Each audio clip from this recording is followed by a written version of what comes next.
الحمد للہ وحدہ والصلاة والسلام علی من لا نبی بعدہ، اما بعد۔ کیو ٹیلی ویژن دیکھنے والے تمام ہی ناظرین کو پوری دنیا میں اس وقت ہماری یہ ٹرانسمیشن دیکھی جا رہی ہے، سب کو بہت ہی خلوص کے ساتھ عامر لیاقت حسین کا السلام علیکم۔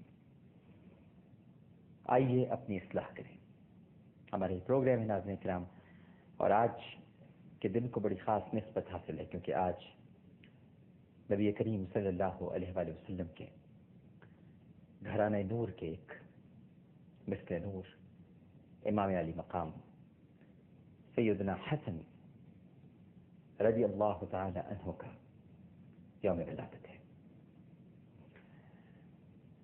ناظرین کرام، ایک روز ایک شخص امام حسن رضی اللہ تعالی عنہ کے پاس آیا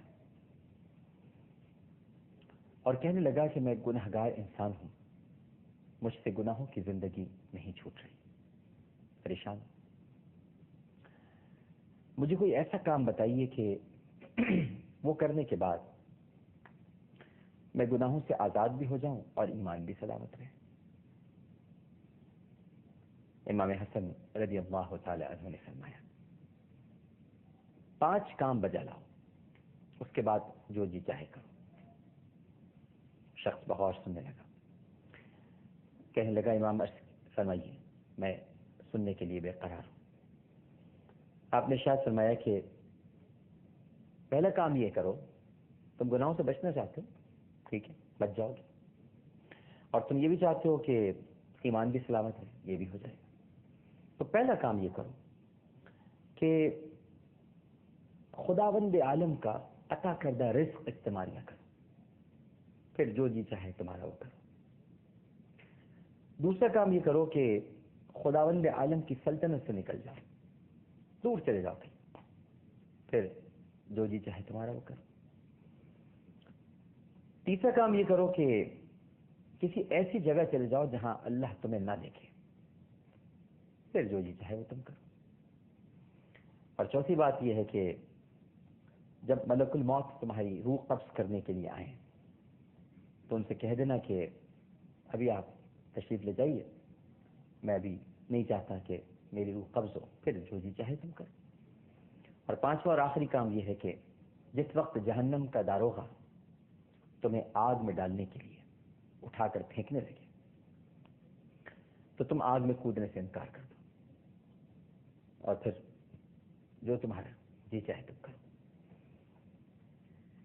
اس شخص نے سنا، اور ناظرین کرام، اس نے فرمایا کہ اے امام، میں تو عاجز آ گیا، آپ نے کیا باتیں ارشاد فرما دی۔ اور اگر آپ ان 5 نصیحتوں پر ناظرین کرام غور فرمائیں،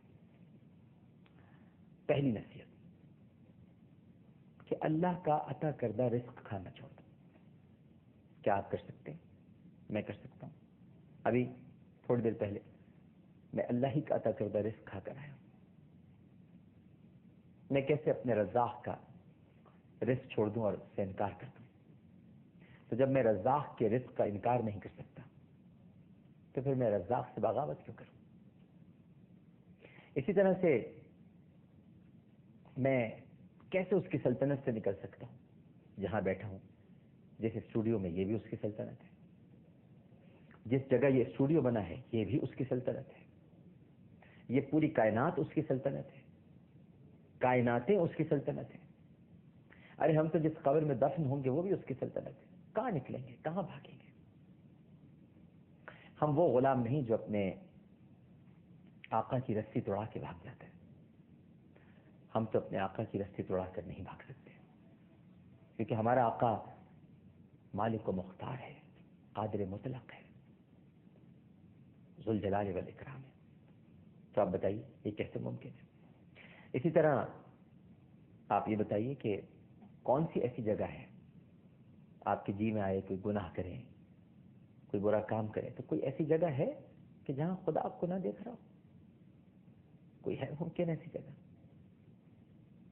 خدا ہر جگہ موجود ہے، مسلسل آپ پر نظر رکھے ہوئے ہے، نظر بھی رکھے سنوارتے بھی،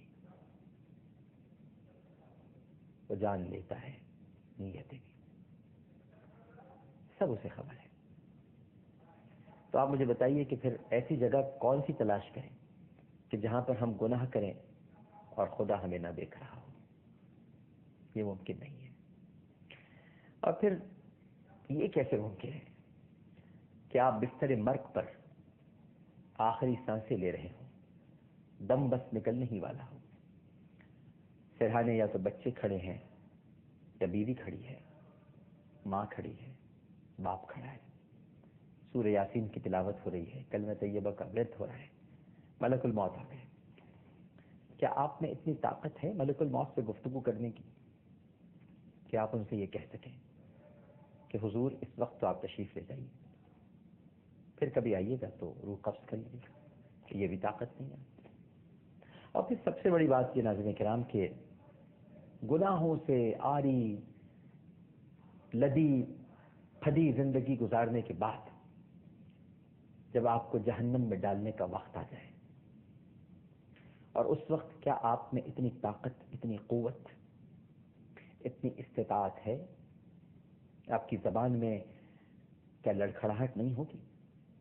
کیا آپ کہہ سکیں گے داروغہ جہنم کو کہ آگ میں کودنے سے، یعنی مجھے آگ میں پھینکنے سے باز رہے؟ تو سب جب یہ کام آپ نہیں کر سکتے تو پھر کیوں اللہ کی نافرمانی، کیوں معصیت پر اصرار، کیوں گناہوں پہ مصر؟ کہیں نہ کہیں تو تھمنا ہوگا، رکنا ہوگا۔